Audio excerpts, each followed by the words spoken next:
what did they want to do here? Well, they wanted to do the same things they were doing here when Liv Snedeker's place was going well. They did want to fish, but they didn't want as much competition. They wanted to fish as they wanted to fish. They wanted to shoot birds. And the other thing that was attracting these relatively affluent men after the Civil War, I say relatively affluent because this was an expensive thing for most ordinary people. They wanted to watch horse racing. Now the rage on Long Island, and that was true in other areas too, but on Long Island in the early to mid 19th century, from 1820 to 1830, right up to about 1870, first trotting races and then horse racing, flat horse racing, became the rage in this part of the world.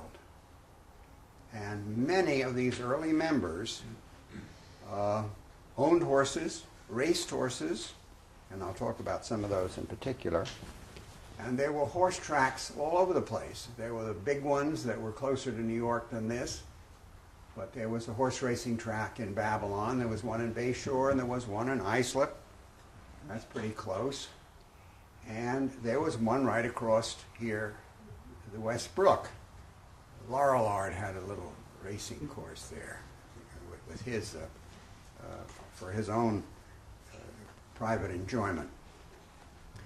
So that was an activity that was, all these people were very interested in pursuing.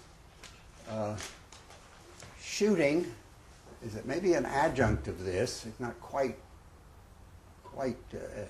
as the others, but bird shooting was done. There was a lot of bird shooting done on the Great South Bay, but it was so easy to get there from here that could be done, and I think bird shooting was done from this property too. Freshwater fishing and from this property, fresh saltwater fishing from the Great South Bay or the Atlantic Ocean was very easy to do too. So these were activities that excited a group of 100 men, and they started the enterprise.